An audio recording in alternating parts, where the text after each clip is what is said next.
ये कार्यक्रम सत्य घटनाओं से प्रेरित हैं। जिनके साथ ये घटनाएं घटी उनकी वास्तविकता उन्हीं तक सीमित है।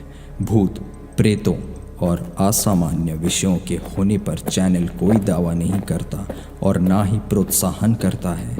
अद्भुत, अविश्वसनीय और अकल्पनीय सच्ची घटनाओं पर आधारित कहानियों को सुनने के लिए जुड़े रहिए भूत पास्ता के साथ। Redefining the horror। मौत की डायरी। दोस्तों, ये बात सच है कि किसी चीज को बिना पूछे छूना एवं उसे देखना गलत है। आपने तो कई दफा ये सुना होगा कि किसी व्यक्ति को कोई अनमोल चीज हाथ लगी और वो बहुत अमीर हो गया। ऐसी ही एक चीज काव्या के हाथ लगी, लेकिन वो अमीर नहीं हो सकी। आखिर वो चीज थी क्या?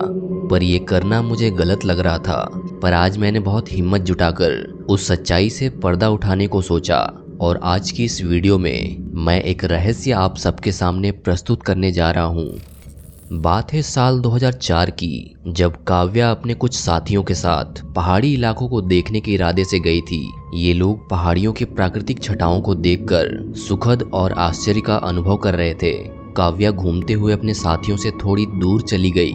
उसकी नज़र सामने घनी झाड़ियों के बीच एक छोटी सी वस्तु पे पड़ी। काव्या सोचने लगी, आखिर ये चीज है क्या, जाकर देखती हूँ। काव्या ने देखा कि वो एक डायरी है जो पूरी तरह से सील किया हुआ है। काव्या को समझ नहीं आ रहा था कि आखिर ये डायरी किसकी है और यहाँ कैसे पड़ा हुआ है। काव्या ने उस डायरी को उठाकर अपने पास रख ली। इसकी जानकारी अपने साथियों को भी नहीं दी। रात को जब काव्या अपने घर को लौटी तो वो इसी उधेड़-बुन में थी कि आखिर डायरी में क्या है। शायद मुझे इसे खोलकर देखना चाहिए, पर क्या ये करना सही होगा? किसी की डायरी को छूना अच्छी बात तो नहीं, पर आखिर ये डायरी किसकी है? जब तक मैं इसे खोलूंगी नहीं तब तक मैं जान नहीं पाऊंगी। सोचते सोचते रात से सुबह हो गई, पर काव्या उस डायरी को खोलने की हिम्मत नहीं जुटा पाई। पर अगली रात काव्या ने उस डायरी को खोलने का फैसला किया।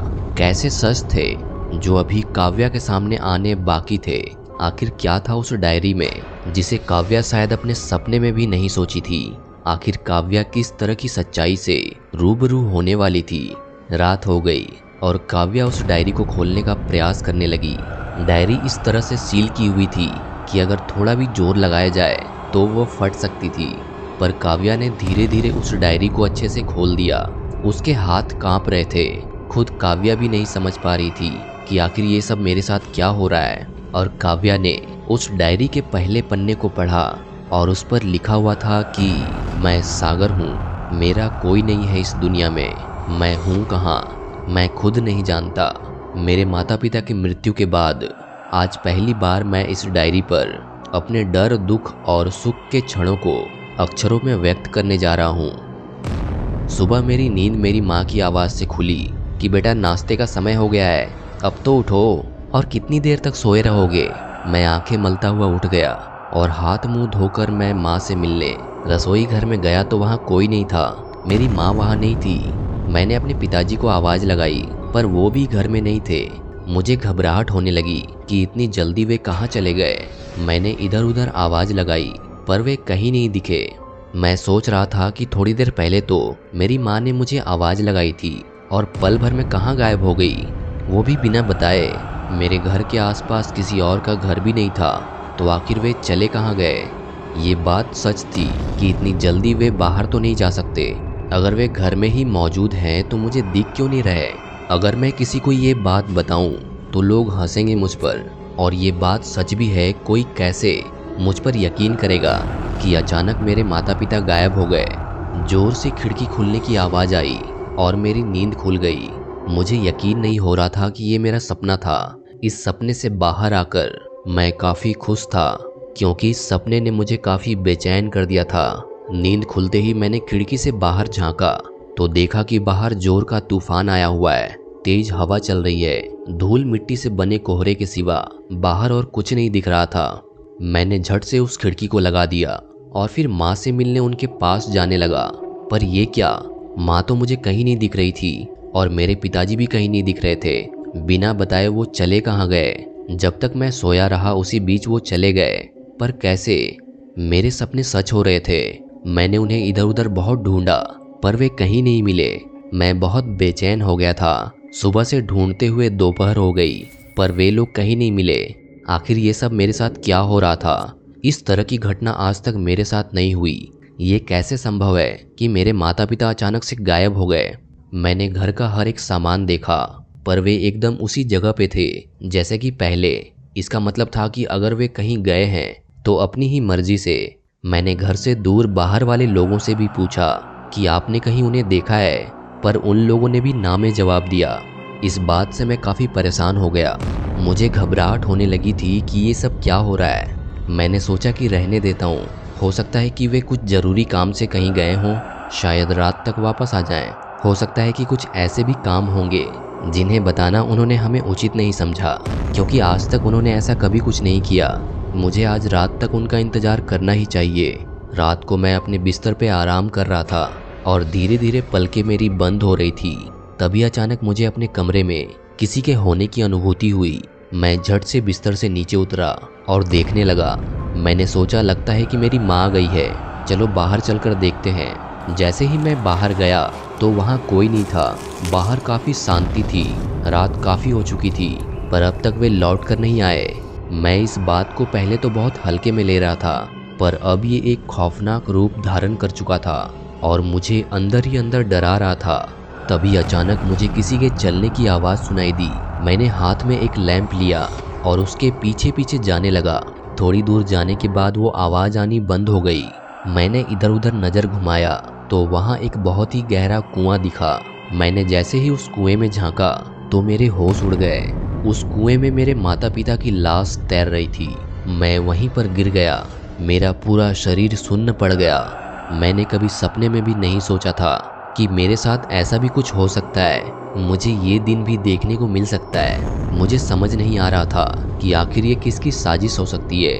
ऐसे तो वे जानबूझकर इस कुएं में तो नहीं गिर सकते, तो फिर बात क्या है? मुझे जानना था इनके मौत के पीछे का सच।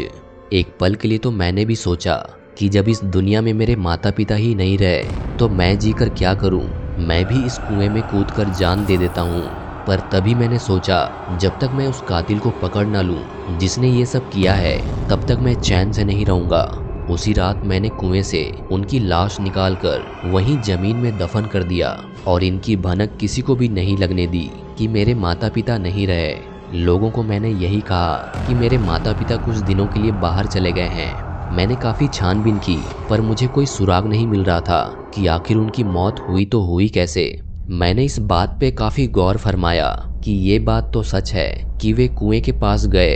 अगर उन्हें जबरन कोई ले जाता तो वे चिल्लाते ज़रूर, तो इसका मतलब ये है कि वे कुएं के पास अपनी ही मर्जी से गए थे। पर सबसे अजीब बात ये थी कि वे उस कुएं में कूदे क्यों? बात यहीं ख़त्म नहीं हुई। शायद लोगों को कुछ शक होने लगा था, तो उनसे मैंने फिर यही बात दोहराई कि मेरे माता पिता अपने परिवार में ही थोड़े दिनों के लिए चले गए हैं। मैं अपनी इस डायरी को पहले से नहीं लिख रहा था। जब मेरे माता पिता की मृत्यु हुई तब से मैंने इस डायरी को लिखना शुरू किया। मैं इस डायरी में अपना कोई डेली रूटीन नहीं लिख रहा हूँ, क्योंकि मुझे सिर्फ उस कातिल को पकड़ना था जिसने ये काम किया। 1 हफ्ते बीत चुके थे और अब जो मेरे साथ होने लगा वो बेहद ही अजीब था। शायद किसी को विश्वास ना हो, आज तक बिना पूछे मैंने कभी भी अपनी माँ की रखी सामान को नहीं छुआ, पर आज उनकी मौत के बाद सच जानने के लिए मुझे ये सब करना पड़ा। मैंने माँ के कमरे की तलाशी लेनी शुरू कर दी। तलाशी के वक्त जो सच मेरे सामने आने शुरू हुए उसने मुझे अंदर से हिला कर रख दिया। जब मैंने उनके बक्से को खोला तो उसमें मुझे अजीब आकार की कई सारी हड्डियाँ मिली। देखने में बहुत ही खौफनाक लग रही थी। देखने में तो यही लग रहा था कि ये सारी हड्डियाँ किसी इंसान की है। मैं घबरा गया। मुझे लगा आखिर माँ इन सब चीज़ों का क्या करती थी। जब मैंने अपने माँ और पिताजी दोनों के कमरों की तलाशी ली तो ऐसे ऐसे सच मेरे सामने आए कि मेरे होश उड़ गए। विचित्र तरह की हड्डियाँ, कई सारे रंग की पोटली, अजीब से कपड़े, कई सारी मोमबत्तियाँ मिली, जिसने मुझे सोचने पर मजबूर कर दिया कि आखिर इन सब चीज़ों का मतलब क्या है। मुझे वहीं पर एक बड़ी सी सफ़ेद कागज़ मिली जिस पे तंत्र मंत्र से संबंधित ढेर सारी बातें लिखी हुई थी। ये सब चीज़ें काफ़ी चौंकाने वाली थी, क्योंकि इन सब के बारे में मैंने पहले ना कभी सुना था और ना ही देखा था। लेकिन मुझे इन सारी चीज़ों के बारे में अच्छे से जानना था। इन सभी चीज़ों को देखते देखते रात काफ़ी हो चुकी थी, इसलिए मैंने सोचा कि अब सुबह को ही इस पर गौर करेंगे। और फिर सोने के लिए मैं अपने कमरे में चला गया। नींद तो मुझे आ नहीं रही थी, मैं सिर्फ यही सोचे जा रहा था कि आखिर इन सब के पीछे की सच्चाई क्या है। मैं सिर्फ अपनी आंखें बंद करके लेटा हुआ था कि अचानक मेरे कमरे के बाहर किसी के चलने की आवाज़ आई। मैं तुरंत उठकर बाहर देखने को चला गया, लेकिन बाहर मुझे कोई नहीं दिखा। पर जैसे ही मैंने सीढ़ियों की ओर देखा तो ऐसा मुझे दिखा कि कोई छोटी सी बच्ची वहां से नीचे उतर रही है। मुझे अपनी आंखों पर यकीन नहीं हो रहा था, तो मैंने अपनी आंखें मलकर फिर से देखा तो वहां कोई नहीं था। ऐसा कैसे हो सकता है, मैं यही सोच रहा था। फिर मैंने फैसला किया कि आज रात को ही उन मंत्रों का आवाहन करके देखूंगा कि आखिर होता क्या है, क्योंकि मैं समझ रहा था कि जो कुछ हो रहा है शायद उसी मंत्र की वजह से हुआ है और मुझे उसकी सच्चाई के बारे में जानना था। मैंने वही सब क्रियाएं करनी शुरू कर दी जो कागज पर लिखी हुई थी। सब कुछ बिल्कुल उसी के अनुसार करना शुरू कर दिया।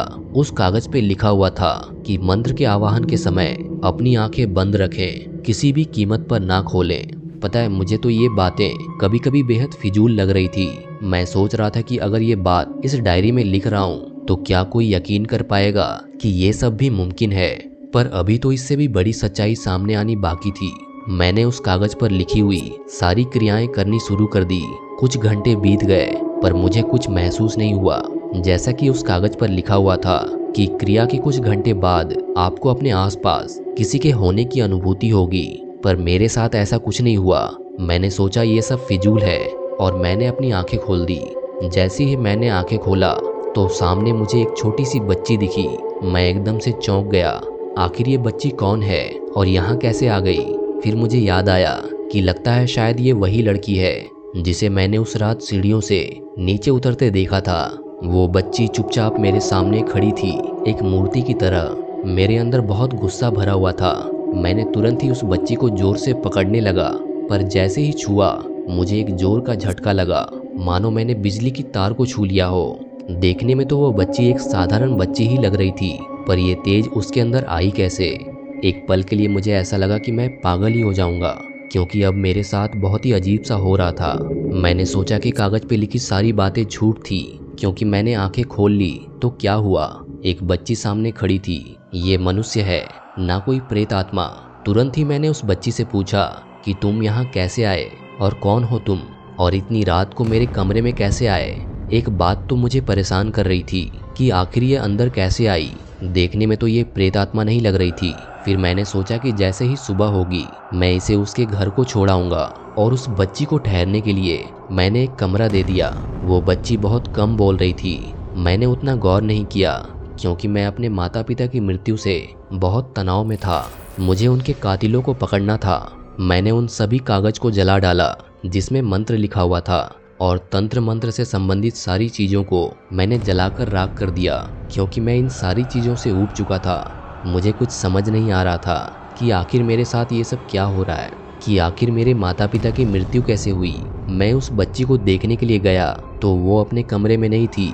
मैं समझ नहीं पा रहा था कि आखिर ये कहाँ चली गई। मैंने घर से बाहर अंधेरे में झांका तो देखा कि वो बच्ची वहीं खड़ी है, बिल्कुल चुपचाप। मैं तुरंत नीचे उतर आया। उस बच्ची से पूछा कि तुम यहाँ क्या कर रही हो, इतनी रात गए? वो खामोश रही। तभी उस बच्ची ने अपनी उंगली से सामने की ओर इशारा किया। मैंने देखा कि वहाँ जमीन भूरी भूरी थी। ऐसा लग रहा था जैसे किसी ने वहाँ पर खुदाई की हो।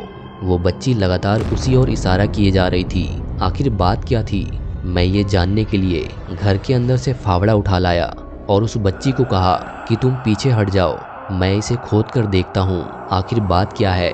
वो बच्ची मेरे पीठ पीछे खड़ी थी और मैं उस जमीन को खोदने लगा। थोड़ी देर खोदने पर मुझे अंदर जो चीज़ दिखी उसे देखने के बाद एक पल के लिए मैं थम सा गया। उस कब्र में उसी बच्ची की लाश थी जो अभी मेरे पीछे खड़ी थी। मुझे इतना डर लग रहा था कि मैं अपने शब्दों में इसे बयां नहीं कर सकता। मैं किसी तरह अपने पीछे देखा तो वो बच्ची वहीं खड़ी थी। मैं उसे देखकर पीछे की ओर गिर गया। मैंने उससे पूछा कि आखिर तुम कौन हो? तब उस बच्ची ने जो कहा उससे मैं और भी आहत हो गया। ऐसा लगा कि मेरे शरीर से किसी ने जान निकाल ली हो। उस बच्ची ने अपनी आप बीती बताई कि तुम्हारे माता पिता ने ही मुझे यहाँ इस जमीन में दफन किया है। मैं अपने घर से बाहर खेलते हुए सड़क के किनारे आ गई थी। तब तुम्हारी माँ मुझे बहलाकर अपने साथ ले गई और मुझ पर तंत्र मंत्र करके मुझे बेहोश कर दिया। और जब मैं जागी तो पाया कि मैं जमीन के नीचे हूँ और जैसे ही मैं बाहर निकलना चाही तो तुरंत बाहर की ओर आ गई। मुझे लगा कि मैं बच के कैसे निकल गई। मुझे यकीन नहीं हो पा रहा था कि आखिर मैं ज़मीन में कैसे दफन हो गई और तुरंत बाहर कैसे निकल आई, वो भी इतनी आसानी से। पहले तो मैं भागकर अपने माँ के पास गई। मैं बहुत खुश थी कि मैं बचकर आ गई हूँ, पर जैसे ही मैं अपने घर पहुँची तो वहाँ चित्कार मची हुई थी। मेरे घर वाले रो रहे थे। मैं वहाँ पहुँचकर इधर उधर देखा तो चारों ओर बहुत भीड़ जमी हुई थी। मैं समझ नहीं पा रही थी कि आखिर लोग ऐसे रो क्यों रहे हैं, वो भी मेरे घर के सामने। मैंने जैसे ही अपने घर में प्रवेश किया तो सामने देखा कि दीवार पे मेरी तस्वीर लगी हुई है और उस पर फूलों की माला चढ़ी हुई है। मैंने सामने अपनी माँ को देखा। मैं तुरंत उसके पास चली गई, पर वो मुझे देख भी नहीं रही थी। मैंने रोते हुए उनसे कहा, आखिर मेरे से ऐसी क्या गलती हो गई है कि आप लोग मुझे सुन भी नहीं पा रहे हैं। मैं तुरंत अपने माँ के गोद में बैठ गई, पर उन्हें कुछ महसूस नहीं हुआ। मैं उनके गोद में बैठी हुई हूँ और वो बस मेरी तस्वीर देखकर रोए जा रही थी। मैं लगातार उनसे यही कहे जा रही थी कि माँ मैं अभी जीवित हूँ, फिर भी आप लोग क्यों रो रहे हो। पर मेरी बात का उन पर कोई प्रभाव नहीं पड़ रहा था। अचानक एक व्यक्ति मेरे आर पार हो गया। मुझे कुछ भी नहीं हुआ, यहाँ तक कि मैं हिली तक नहीं। फिर मुझे याद आया कि एक औरत ने मुझे अपने पास बुलाया था और उसी ने ये सब किया था। मैं वहाँ से भागकर उस जगह पे आ गई जहाँ मुझे दफन किया गया था। जब मैंने वहाँ की मिट्टी हटाई तो वो हट नहीं रही थी। मेरे हाथ उस पर स्पर्श नहीं कर पा रहे थे। थोड़ी ही देर में वहाँ वो औरत आ गई जिसने मुझे दफन किया था। मैंने उसको कहा कि आखिर क्यों तुमने मुझे दफन किया था यहाँ पर, लेकिन वो औरत मेरी कोई बात नहीं सुन पा रही थी, मानो मेरी आवाज़ उसकी कानों तक पहुँची ही नहीं हो। मैंने देखा कि वो औरत एक फावड़ा लाई और उस कब्र को खोदने लगी। खोदने के बाद मैंने देखा कि मेरी लाश अंदर पड़ी हुई है, वो भी बुरी हालत में। अब मैं समझ चुकी थी कि मैं मर चुकी हूँ और इसी औरत ने मुझे मारा है और मैं एक आत्मा हूँ और मुझे इन लोगों से बदला लेना है। मैं उस औरत का पीछा करने लगी। मैंने देखा कि वो घर के अंदर गई और अंदर भी एक व्यक्ति बैठा हुआ है जिसने अपने आगे अजीब अजीब सी तंत्र मंत्र संबंधित चीज़ें रखी हुई है। वो औरत भी उसी के बगल में आकर बैठ गई। फिर थोड़ी देर बाद वो औरत वहाँ से उठी और फिर मेरी कब्र के पास पहुँची और अंदर कुछ फूल फेंके और फिर ऊपर से मिट्टी से भर दिया। मुझे बहुत गुस्सा आ रहा था। मैं समझ नहीं पा रही थी कि आखिर इनका खात्मा कैसे करूं। तब मुझे अपनी शक्तियों का एहसास हुआ और तभी मैं उस औरत के अंदर प्रवेश कर गई और अब जो मैं करती वो भी वही करती, क्योंकि मैं अब आत्मा बन चुकी थी। बस मुझे एक शरीर की ज़रूरत थी। मैं उस औरत के अंदर घुसकर उसे एक कुएं के पास ले गई और उस कुएं में कूद गई और जैसे ही वो औरत मर गई तो मैं बाहर आ गई और ऐसे ही करके मैंने उस व्यक्ति को भी मार दिया जो उसके साथ बैठा था। दोनों को कुएं में डुबोकर मैंने मार दिया और मेरा बदला पूरा हुआ। और मुझे इसके बाद ये जानना भी नहीं था कि आखिर उन लोगों ने मुझे ज़मीन में दफन क्यों किया था। आज तुमने उन तंत्र मंत्र के कागज़ को जलाकर मुझे मुक्ति दे दी है और बस मेरी लाश यहीं पर दफन रहने दो। और इतना कहकर वो बच्ची मेरी आंखों से ओझल हो गई। मैं अपने आप पर रोने लगा कि आखिर मेरे माता पिता ऐसे थे। अब मुझे उनकी मौत का कोई दुख नहीं था, क्योंकि मौत की सज़ा भी उनके लिए कम था। मैं अपने इस डायरी में सब कुछ लिख चुका हूँ। अब मैं भी उसी कुएं में कूदकर जान देने जा रहा हूँ। इस डायरी को मैं फेंक रहा हूँ। जो कोई भी इस डायरी को खोलकर पढ़ेगा उसकी हालत भी बहुत बुरी हो जाएगी। और यही गलती काव्या ने की और अब वो पूरी तरह से विकलांग हो चुकी है। पर काव्या ने इस कहानी को हमें बताया, जो कि अपने आप में एक बहुत बड़ी बात है। पर इस कहानी में एक बात मेरे समझ से परे थी कि अगर वो बच्ची किसी को नहीं दिख रही थी तो फिर सागर को कैसे दिखने लगी, और ऐसा क्या सोचकर सागर ने अपनी जान दे दी। दोस्तों, आपको क्या लगता है? हमें नीचे कमेंट करके ज़रूर बताएं। और वैसे भी आत्माओं का रहस्य बहुत बड़ा है, जिसे एक डायरी में लिखे हुए शब्दों से समझ पाना बेहद मुश्किल है। अभी तक इस तरह की घटना मैंने पहले कभी नहीं सुना। पर काव्या ने एक बात नहीं बताई कि आखिर उसने उस डायरी के साथ क्या किया, और इस बात को पूछना मैंने लाजमी भी नहीं समझा।